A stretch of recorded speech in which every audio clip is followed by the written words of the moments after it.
Hello, everyone. Welcome back to the channel. Thanks for checking it out. If you're new, 2024 is flying by as we find ourselves now at the end of July. So let's look back at what I watched, read, and played this month.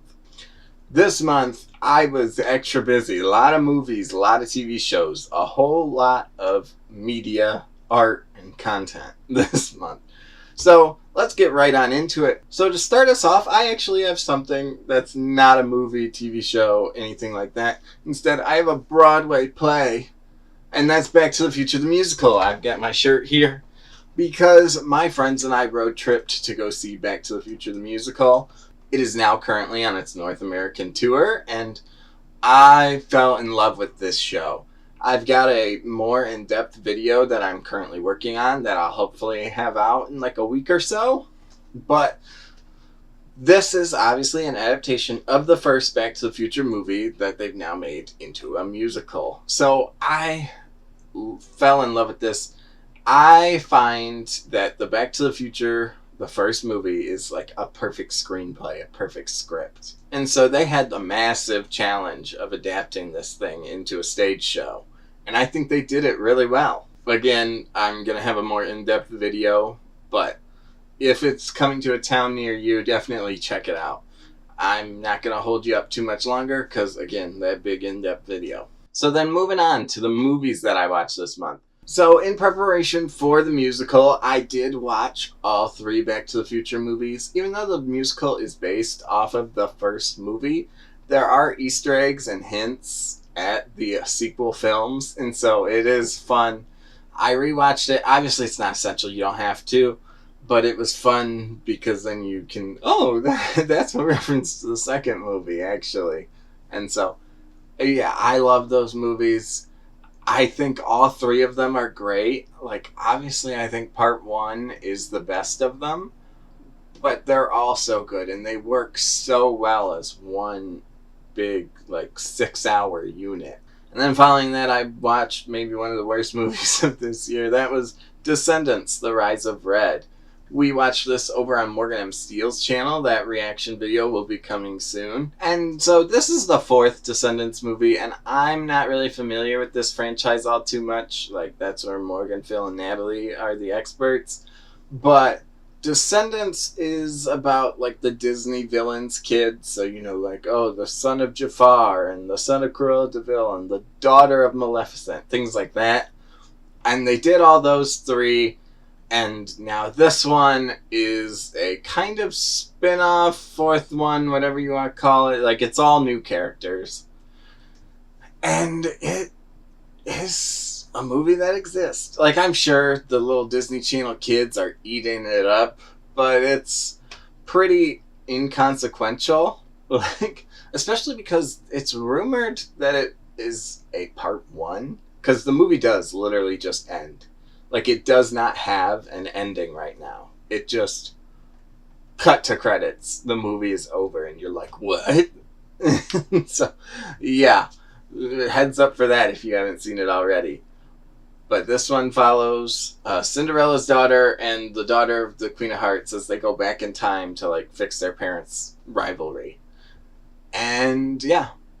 It doesn't have an ending, and it's rumored to be / kind of confirmed, I believe, by the director / writers to be a part one. So who knows if we'll get that second part. Some rumors that it'll be announced at D23 next week, but we'll see. Alright, I'm not going to waste your time talking about the X-Men movies. I watched all the X-Men movies before Deadpool and Wolverine. And so, again, I did a whole tier list ranking all of those movies, so I'm not going to waste your time here. I like the X-Men movies. I hate some of the X-Men movies. I enjoy some of them. Yeah, I'm, like I said, not going to waste your time. I've got a whole video up there that has me gushing about these movies for hours. So then, of course, I watched for the first time. I watched Twister. This follows a group of scientists who are trying to launch their experimental, like, information gathering, their data spheres, little bead things that they're going to launch up into a tornado, and they'll be able to learn how a tornado works in order to help better just educate people about tornadoes and hopefully, update tornado safety standards. I thought this one was fun. Like, it's a classic. I know I'm like the only person on planet Earth who hasn't seen it yet. But I actually did find the two main characters pretty interesting, especially they've got a will they, won't they kind of dynamic going on. And overall, I thought it was good. The VFX, I was surprised to learn that it was like nominated, if not won, VFX at the Academy Awards, because like some of the effects hold up. Like, I think the final Twister, like, I'm not gonna spoil it, but yeah, it's a movie called Twister. They encounter tornadoes throughout the whole movie, and I think like the water spout ones that they encounter, I think look terrible. Like, those don't age well. But then I think the ones on the ground, and especially the one at the end, I think hold up better. And it's a mix of practical and digital effects, which also helps it, versus the water spout ones are like purely CG. And obviously I watched that because then I went and saw Twisters. This is a standalone sequel. You don't have to watch Twister to go see Twisters, but I just thought it would be fun. And in this movie, we follow a new group of storm chasers, as again, we have a woman who's haunted by her past with a tornado, and she's experimenting with, again, how she can maybe make people safer, while she encounters a social media / influencer storm chaser named Tyler Owens. Tyler Owens is, of course, played by Glenn Powell. We're having a Glenn Powell summer this year. And so, with that, her, it's the kind of, she's the sciencey nerd, and he's like the fun, woo-ha, knows how to get in there and get in the tornado. And I thought it was fun. Like, is this movie going to change your life? No. But I think there's some fun action sequences, and I think, if anything, it kind of falls apart towards the end. Like, whereas Twister, I would say the third act is the strongest part of that movie, I would say Twister's the third act is maybe the weakest. And I was really invested in Acts 1 and 2. I actually had to see Acts 1 and 2 twice, because at my theater, when I went to go see it, they had a gas leak. And they had to evacuate us. They gave us all, the IOU come back another day cards. And so I came back the next day and I watched the movie again. So, yeah, maybe my bias towards the first two acts is just because I've seen those twice versus I only saw Act 3 once. But yeah, I especially, I think the rodeo scene is a cool one, not to spoil things. Like, I think that might be my favorite sequence from the movie. But yeah, definitely a cool time. I'm pretty sure it's still in theaters, so definitely check it out if you've got the opportunity. Meanwhile, I'm late to this one, but I finally saw Maxine. And this is the conclusion, well, maybe conclusion, to Ti West's X trilogy, not to be confused with the X-Men. The X trilogy is X, Pearl, and now Maxine. And all three of these characters are played by Maya Goth, and they're horror / thrillers. I would say this one is more thriller than horror.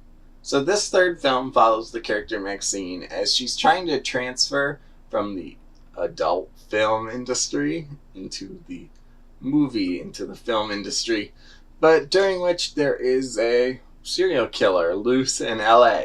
And it's kind of a mystery, but not really. And I don't know, it was a fun movie, but it's definitely the weakest of the 3 X films, of which now Ti West has announced that he is writing a 4th one for some reason. Like, I'm not saying I'm opposed to it, but the current 3 movies stand so well. Like, I do think all 3 of them have something to say, and they're all set in different time periods, and I think they really get that message across. And so I do question a 4th one messing it up. Maxine is actually now on digital, so check it out if you're interested. Like I said, I don't think it will stick with me as much as X or Pearl do, but I'll see myself, at some point sitting down and rewatching this whole trilogy through. I did not rewatch X and Pearl before going to see this one because I've seen those movies already, and I did watch Dead Meat's Kill Counts kind of as a recap, as I've seen the movies already. Speaking of late horror movies, I saw Abigail, because Abigail is finally now streaming on Peacock. This is a movie, if you don't know. The trailers kind of spoil / ruin the movie. Like, I'm kind of hesitant on how to approach this. So, in this movie, I'll just say we have these criminals who are tasked with babysitting a little girl, and during which they learn that this little girl, there's something different about her. There's something wrong with her. And if you haven't seen the trailers or you haven't seen them in a while, I would say just go watch the movie. Don't watch the trailer. Just go watch the movie. Because the trailer, I was actually surprised, reveals a lot. Like, there are a lot of things where the movie plays it up as, like, it's a mystery. It's a suspense of, like, oh, what's gonna happen? Or, oh, where'd he go? It's like, oh, well, I saw in the trailer he's in the staircase. And it's, things like that. That kind of... The trailer showed way too much for Abigail. For what that movie is in the end product. Is it the best thing ever? No. It is from Radio Silence. I am partial to them because I really enjoy their movies. I have seen Ready or Not. I have a reaction on this channel. And then I've also seen their 2 Scream films, of which I've talked in various videos about on this channel. So, yeah, I think I would say Abigail is very similar in tone and approach as Ready or Not. Maybe not as good as, or right on par. Like, I did enjoy it. I see why people didn't. Like, I'm not gonna act like it's not flawed. The script is a little weird and a bit oddly paced, but overall I did enjoy it, and I'm definitely going to check it out again. Continuing with horror this month, I watched Longlegs, and this is a movie I feel so conflicted about. So, if you don't know, Longlegs is a movie about an FBI agent who is hunting a serial killer in the 1970s, and during which she kind of might be psychic, occult. I don't want to spoil anything for you.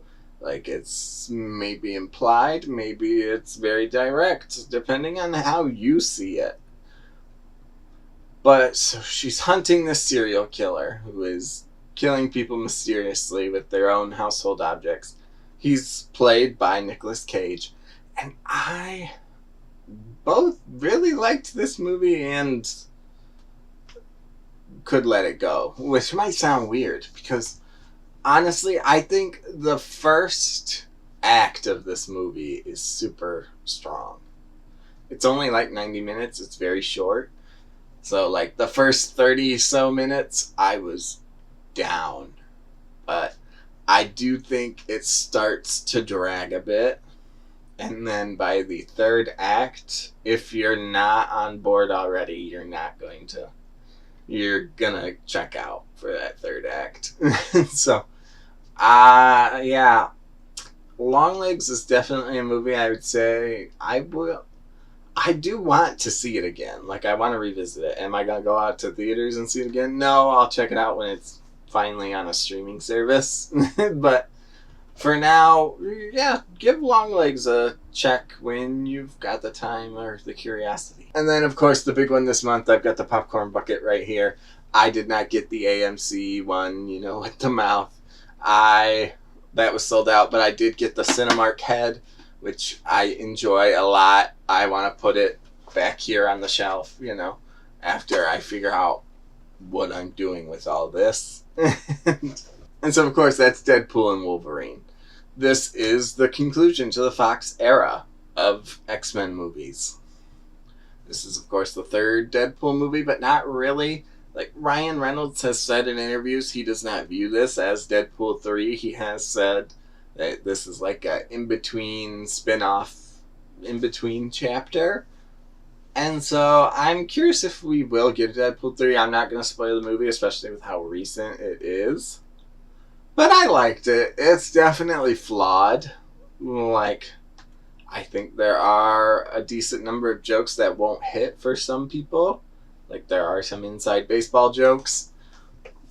But I thought it was fun, and overall, I think it serves as a fine goodbye to the Fox universe. It is not groundbreaking or the most well written, but it clearly was made from a place of love.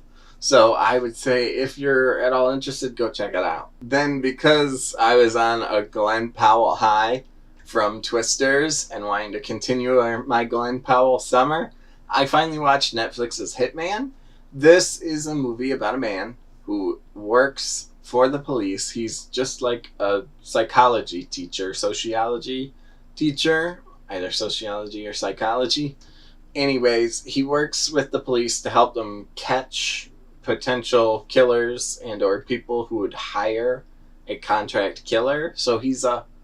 And one day he ends up, normally he's just feeding them data, but now he has to actually go out in the field and pretend to be a hitman to kind of entrap people into incriminating themselves.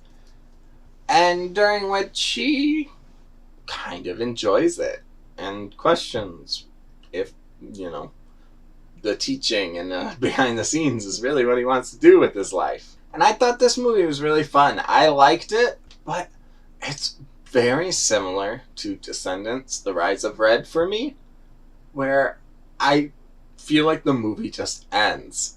Like, you'll know what I'm talking about if you watch the movie or if you've seen it. There's literally an event that happens where you're like, oh, okay, this is going to be the third act. Like, we've got to solve this problem. And then the movie literally does like a jump forward in time and we solve the problem, the movie is over. And I was like, huh? What? But that being said, it is already 2 hours, so I don't know where you would put a third act in, but I did enjoy the movie, and I do want to check that one out again. And then finally, last but not least, continuing the Glenn Powell summer, this was a movie from last year, but this was Anyone But You, starring Glenn Powell and Sydney Sweeney. In this movie, these two are, estranged lovers. They had a one-night stand a few years ago, and it didn't end well, so now they hate each other. And during this weekend at their sibling/friend's wedding, they have to pretend to like each other to not ruin the weekend. I think it's a fun little rom-com. It's based off of a Shakespeare play, which I have not seen or read, so I'd be curious for people who are familiar with that source material what they think of the movie. But yeah, I think it's fun. Maybe a little too long. Like, it's an hour 40 minutes or something like that, and I think we could have shaved like 10 minutes off of that. It's pretty formulaic, nothing that's going to change your life, but it's on Netflix. Give it a check when you've got time. When it came to TV that I watched this month, there was quite a few number of shows. So, starting right off with The Acolyte. The Acolyte concluded this month after starting in June, and I'm not sure how I feel about The Acolyte. Like, I don't think I hate it. I think I'm just a bit lukewarm on it by the end. Like, I do think the show is in a bit of a pickle where they made it seem like it was going to be a mini-series, and they said, oh, we'll do a second season if we get renewed, but otherwise this is it. And I think, because the show is ultimately a mystery. If you don't remember from last month, this is the show where someone is killing Jedi and they have to figure out why. And I feel like the answers are a little anticlimactic to this show. And also the show's ending sets up so many more questions and mysteries. And it's just... you don't do that. You don't end your show with more mysteries, because then when your show doesn't get renewed, then we're all pissed off because we didn't get the answers. That being said, I'm not one of the nasty fanboy haters that I'm mad about this movie because it ruined George Lucas's... No, I don't care about that kind of stuff. I enjoy all of Star Wars. I can find something to like in everything. Like, even if I hated The Acolyte, I don't. but I admit it's got some crazy fun lightsaber fights in it. But all 8 episodes of that are now streaming on Disney Plus. It escaped the 6-episode Disney Plus curse, but part of me questions if it needed more episodes. My Adventures with Superman Season 2 also ended this month. This season, we saw Clark come into contact with Brainiac and Supergirl and how he struggled with his Kryptonian heritage versus his Earth heritage, his relationship with his friends and family on Earth, and his relationship to Kara and Brainiac. And I thought the ending to this show was nice. The show is getting a 3rd season. It has been renewed. And I'm curious to see where they will go with it. There is an interesting element that they did with Jimmy that I actually really liked this season a lot. And I thought the story they used for Kara is one that's not usually been portrayed. So I thought that was also a nice refresh. Like, overall, is My Adventures with Superman the most comic accurate show? No, not at all. But I think that's what almost makes it special, is that it's trying something new, but it's still lighthearted and fun Superman. Like, the DCEU movies were trying something new with Superman by making him dark and edgy and nobody liked it. Versus My Adventures with Superman is something new, but it's fun and lighthearted. So that whole season, both seasons of My Adventures with Superman are now streaming on HBO Max, whatever it's called in your country. I wish they would just go back to calling it HBO. I think the Max name is really stupid. The Boys Season 4 came to a conclusion this month. This is obviously the show with the evil superheroes. Homelander is the big bad of the show. And I enjoyed this season. This season was a little mixed. Like, I think this season suffers from being the in-between season. Because Season 3 was arguably the best season of the show. And Season 5 is going to be the final season. And so I feel like this season got a little screwed with how much flack it got, because it had to get all the chess pieces and all the players on the board where they need to be in order to start Season 5. But overall, I did enjoy it. I don't want to spoil it. I think what they did, it's so hit or miss. I didn't love Frenchie or Huey's storylines this month, or really Billy's storyline this month, but I liked Kimiko, Mother's Milk, and Starlight's storylines. And then the villains are great. They introduced Sister Sage, who is a Ozymandias, smartest person on the planet, and I really liked her involvement. Next up, we've got House of the Dragon Season 2, which hasn't aired its finale yet, so I can't give you the thumbs up or thumbs down on how that show ends. But so far, at the time of me filming this, we have seen 7 of the 8 episodes.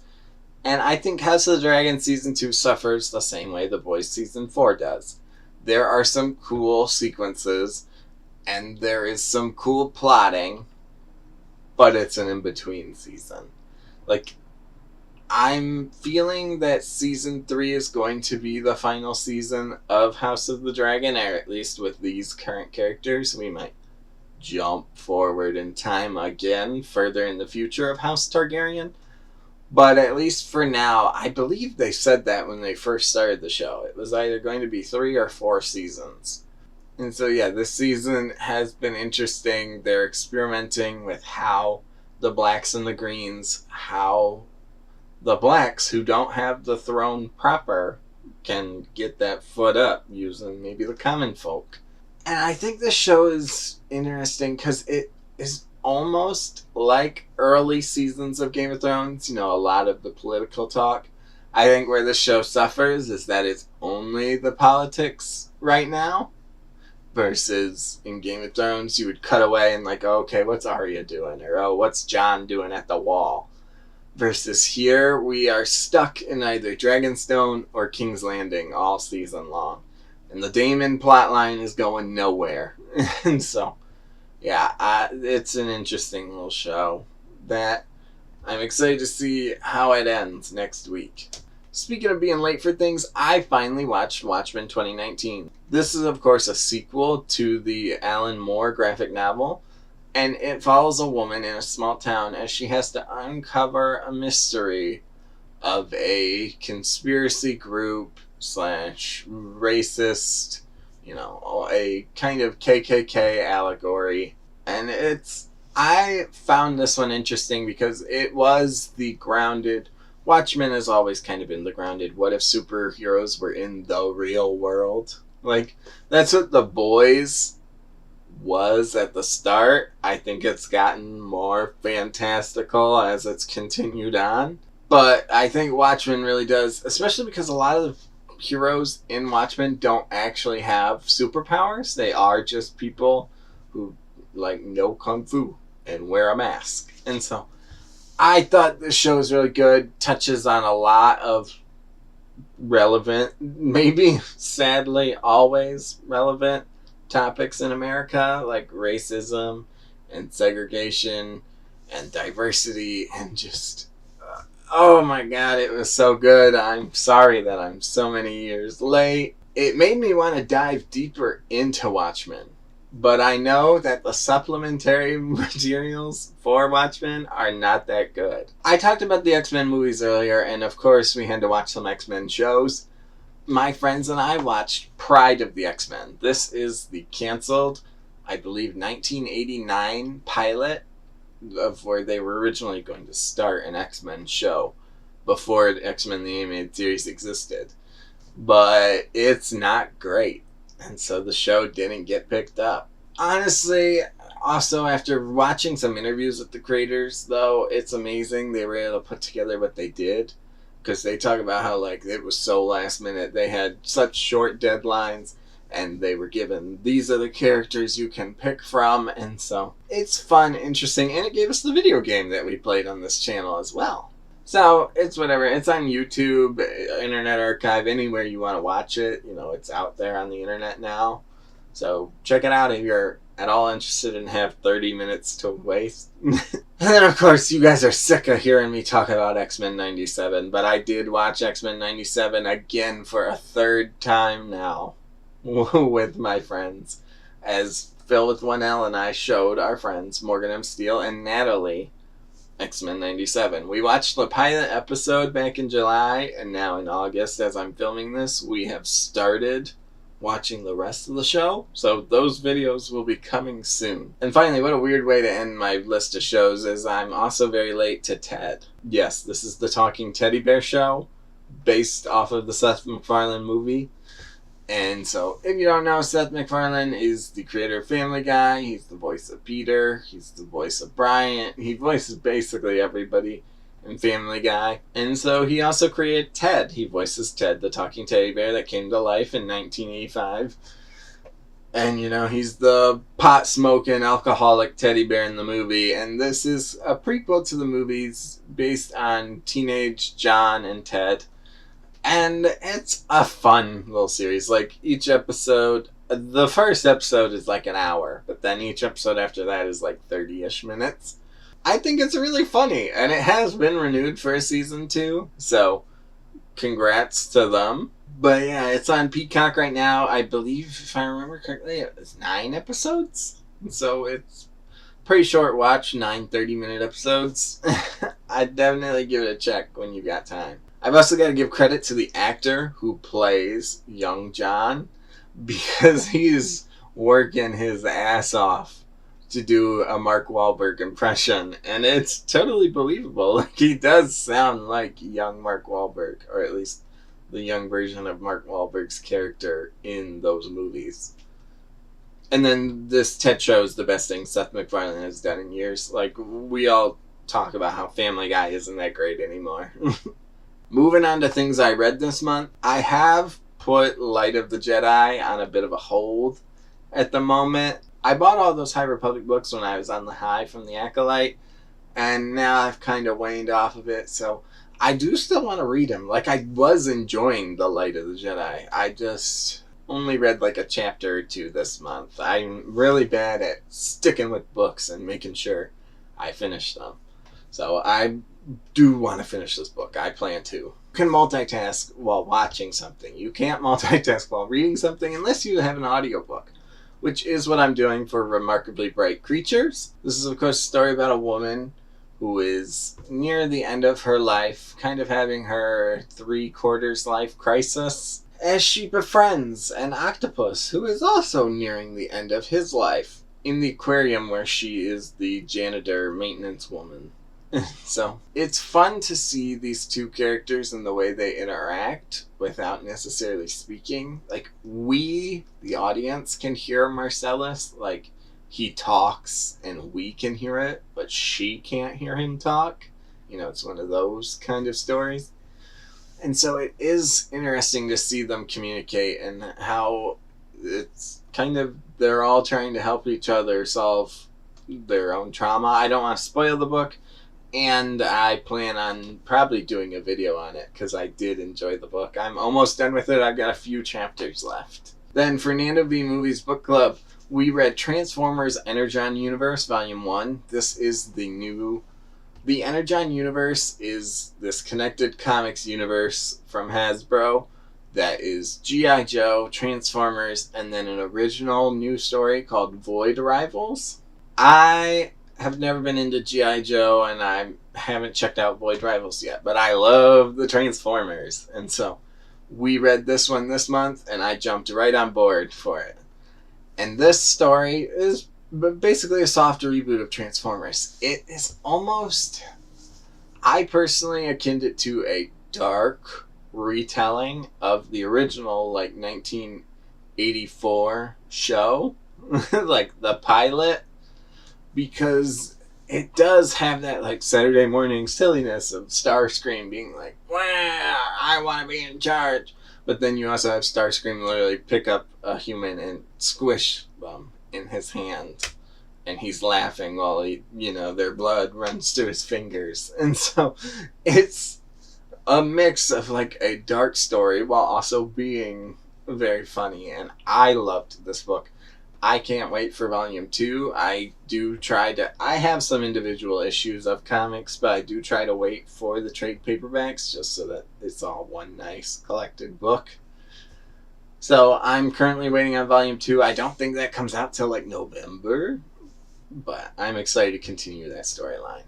Oh, and then speaking of the trade paperbacks, I got this big old, because of Nando V Movies, this is the unbelievable Gwenpool. Well, this is actually the omnibus, because my local comic book shop had it on sale, and so Nando V Movies just did his Gwenpool history video, and I thought she sounded interesting, so I bought it, not realizing how big it was at the time. And my goodness, there is a lot of Gwenpool. This is a thick, big, heavy book, so obviously I'm not through it. You can see my bookmark right here. I'm like a quarter of the way through it. But if you don't know, Gwenpool is a character that's got nothing to do with either Gwen Stacy or Deadpool. She originally started out as a artist drawing of Gwen Stacy as Deadpool, but she has since become her own character, where she's a character with medium awareness, which is a little different from Deadpool's fourth wall breaking. Medium awareness means she's aware of the medium she's in. So, like, she'd be aware she's in a comic book. She's aware she's in a video game or a movie. So, and how she's got no special skills, no superpowers other than that medium awareness. And she uses it in fun, interesting ways. Like, for example, she might go in to fight something that has killed everyone else in the book, and she comes out on top, and everyone's like, "Wow, how'd you do it?" And she's like, "Well, we're halfway through the book, and I'm not going to die halfway through the book." So things like that, where she's aware enough. Things like that, where she's aware of her plot armor. So I think she's a really fun character. I'm enjoying it. With how thick it is, you can see this is definitely going to be on next month, if not also in September's. But this is everything Gwenpool, which is why it's so thick. And then last but not least, I finished the new X-Men E is for Extinction book that I checked out last month. And I thought it was interesting. This is the debut of Cassandra Nova. I feel like this isn't a good jumping in point. Like, everyone says it is, and oh, New X-Men is some of the best X-Men, and I don't know, I wasn't vibing with it. Maybe, as Cosmonaut Marcus has pointed out, it's the less than stellar art, but I thought it was interesting and cool, but there's definitely things where they reference past events that I haven't read, obviously, because I'm picking this up here, which is claiming to be a starting point when it's not. Because, for example, in New X-Men, Beast is a tiger instead of kind of like the hairy Sasquatch man he normally is. And he acknowledges he used to be the hairy Sasquatch man. And he's like, yeah, I got turned into Tony the Tiger. And I'm just like, okay, well, when? When did you become Tony the Tiger?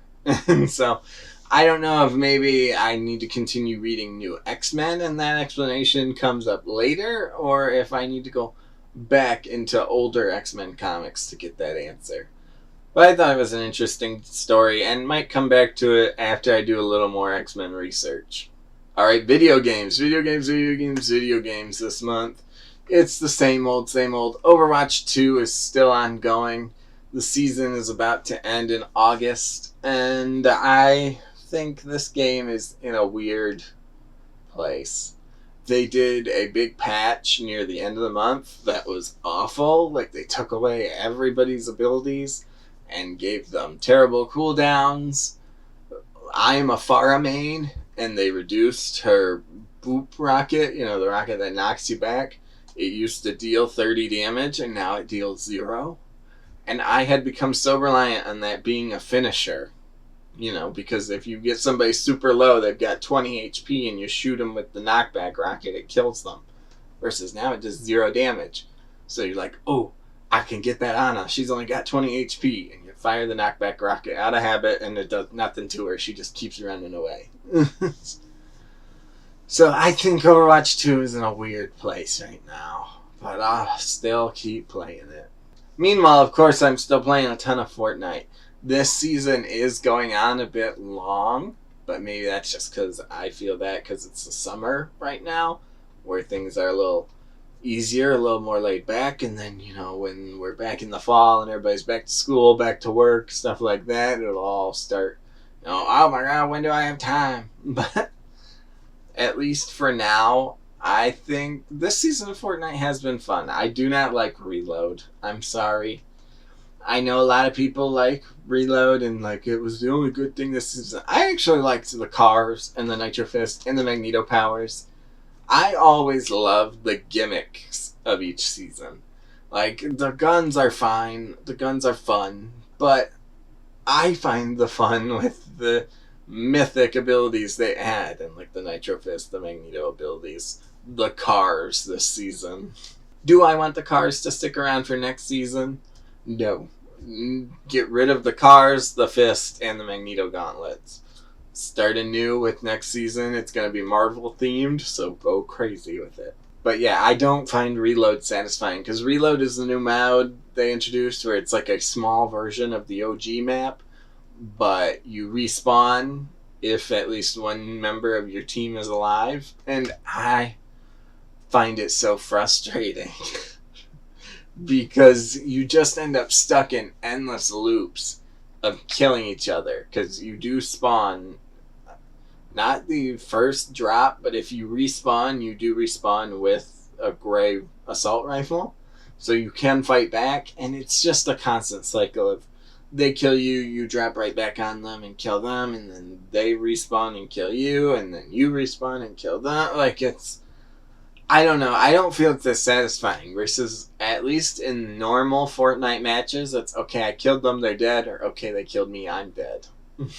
And then finally, a new game on the list. We've got Marvel Rivals. I got into the closed beta test this time. This is, of course, the Overwatch-esque game hero shooter from Marvel, where we see 6v6, not 5v5, like Overwatch. We see 6 players compete against 6 other players to, just like Overwatch, capture an objective or escort an objective. Because it's a beta test, there's only 3 maps, and I'm so sick of those 3 maps. I need them at launch to, not have those maps in the game. Because I'm so sick of playing them. But it is fun. It's been 2 weeks. It's about to come to an end. And I've really enjoyed it. I do think the game is not flawless. It does have its ups and downs. Like, I think the UI/HUD is ugly. But I think the team up abilities, where two characters can come together, is fun. Like, for example, if you are playing as Rocket and your team has a Groot, Rocket can get up on Groot's shoulders and it like increases his damage, things like that. But then there's the downfall of there's no passive healing like Overwatch, so if your supports suck, then you're screwed. And then with that, it's 6v6, but there's no role queue. It's all open queue, which means anybody can pick anyone they want. So then you've got no healers because everybody wants to be a tank this match, and well, we can't all live if we're all tanks. We need a support. So I think the game definitely has some kinks to work out. That's why it's a beta test. But I thought it was fun. I've thought about doing a video more in depth on my thoughts with maybe some gameplay. Let me know if you'd be at all interested in seeing that video. But anyways, that's what I did in July 2024. So let me know what you did in July 2024. What'd you watch, read, and play? Did you do anything the same as I did? Let me know what you did this month in the comments down below. If you liked what you saw here and want to see more, don't forget to like, subscribe, and hit the bell so you know when the next one's coming. Thank you for watching, and I'll see you in the next one.